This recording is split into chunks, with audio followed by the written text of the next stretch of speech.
새로운 눈으로 바라보기.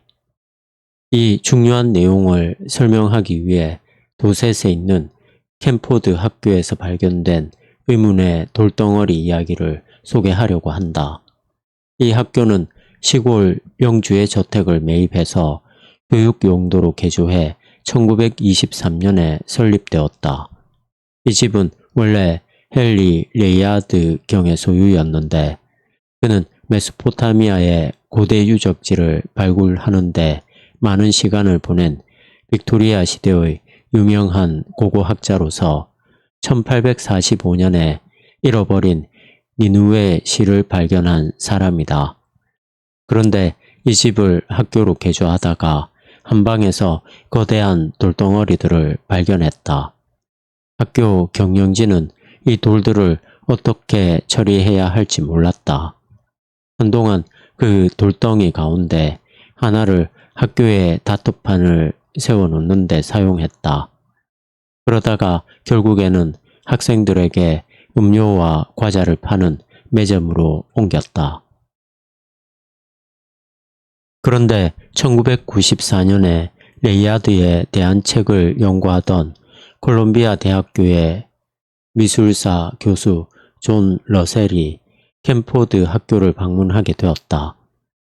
학교를 둘러보던 그는 음료 자판기와 피자 카운터 근처에 놓인 이 돌덩이를 보았다. 러셀은 호기심이 일었다. 런던에 있는 대형 박물관에 다녀온 후 그는 그 돌이 레이아드가 아시리아의 왕 아수르 나시르팔 2세의 공식 아련실에서 영국으로 가져온 3000년 된 조각 판넬이라는 것을 알게 되었다. 그 돌은 그해 크리스티 경매에서 1180만 달러라는 기록적인 가격으로 팔렸다. 그 돌을 처음 보았을 때 러셀은 고대 아시리아 조각품의 값싼 석고 모조품인 줄 알았다. 그러나 그의 눈이 열렸고 그 돌이 진짜 어떤 돌인지를 알게 되었다. 그는 그 돌의 진정한 의미를 분별했다. 그 결과 그 돌에 대한 이해와 가치가 근본적으로 달라졌다. 한때 쓸모없는 돌덩이로 여겨지던 것이 이제는 1200만 달러에 달하는 중요한 역사적 유물로 인식된 것이다. 여기에서 요점은 이 돌을 새로운 눈으로 보았다는 것이다. 러셀은 철학자 아리스 머독이 주의력, 즉 사물을 보이는 대로가 아니라 원래의 모습대로 인식하려는 세심하고 원칙 있고 헌신된 시도라고 부른 것을 발휘했다. 일정한 가정들을 가지고 사물에 접근했는데 가만히 보니 그 가정들과 실제로 우리가 관찰하는 것이 잘 들어맞지 않을 수 있다. 그러면 우리는 실제 관찰과 잘 들어맞는 다른 관점을 찾기 시작한다. 과학자들은 이러한 개념에 익숙하다. 과학 철학자 NR 펜스는 사람은 누구나 자신이 인식하든 못하든 이론적 안경을 통해 세상을 바라본다고 했다. 그렇다면 어떤 안경이 사물을 가장 또렷하게 보게 해주는가? 하버드 대학교의 심리학자 윌리엄 제임스는 종교적 믿음이란 결국 자연 질서의 수수께끼를 찾아내고 설명할 수 있는 보이지 않는 어떤 질서가 존재한다는 믿음이라고 말했다. 그 보이지 않는 질서를 찾으면 사물을 보는 새로운 관점이 열리고 그 관점은 우리로 하여금 사물을 다르게 바라보게 해준다. 그런데 그 관점은 인간의 지혜에 기초하는 것이 아니라 궁극적으로 하나님의 실제에 뿌리를 둔다. 이것은 신약 성경을 통해 우리가 익히 아는 요점이다. 바울이 독자들에게 마음을 새롭게 함으로 변화를 받으라 라고 한 것은 기독교의 안경을 쓰고 세상을 새롭게 바라보라는 요청이다. 신약 성경은 기독교 신앙이 이 세상을 바라보는 새로운 방식을 제시한다는 것을 더 잘 설명하기 위해 많은 이미지를 사용하는데 그 가운데 내가 가장 좋아하는 세 가지 이미지는 우리의 시각이 치유되고 우리의 눈이 열리고 내일이 치워진다이다. 나이가 들면서 알게 된 것 가운데 하나는 내가 더 잘 볼 수 있게 다른 사람들이 도와준다는 사실이다.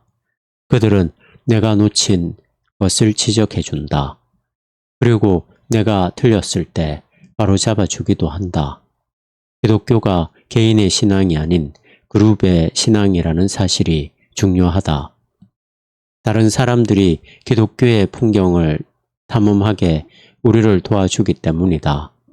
C.S. 루이스는 자신의 기독교 신앙이 J.R.R. 톨킨이나 찰스 윌리엄스와 같은 친구들의 통찰에 의해 훨씬 깊어진다는 것을 알았다. 다른 사람들이 본 것 덕분에 루이스 자신이 더 깊이 볼 수 있었다. 내 눈만으로는 부족하기 때문에 다른 사람들의 눈을 통해 볼 것이다. 위대한 문학 작품을 읽을 때 나는 천명의 사람이 되면서 또한 나 자신이다. 그리스 시에 나오는 밤하늘처럼 나는 무수한 눈으로 보지만 여전히 보는 주체는 나다.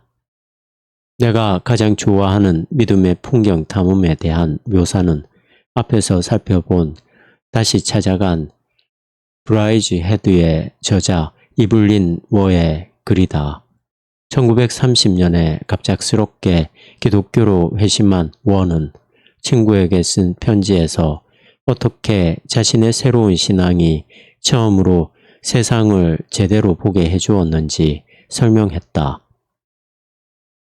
회심은 모든 것이 어리석은 캐리커처에 불과한 거울의 세상에서 걸어나와 하나님이 만드신 진짜 세상으로 걸어 들어가는 것과 같다네. 그때부터 그 세상을 무한히 탐험하는 달콤한 과정이 시작되지. 믿음을 갖기 전에 워는 사기극 같은 왜곡된 세상만을 보았다. 그러나 회심 후에는 본래 모습대로 세상을 보게 되었다. 그는 흥분과 열정과 경이감을 가지고 이 새 풍경을 탐험하기 시작했고 그래서도 그것이 분명하게 나타난다. 하지만 우리는 어디에서부터 탐험을 시작해야 할까?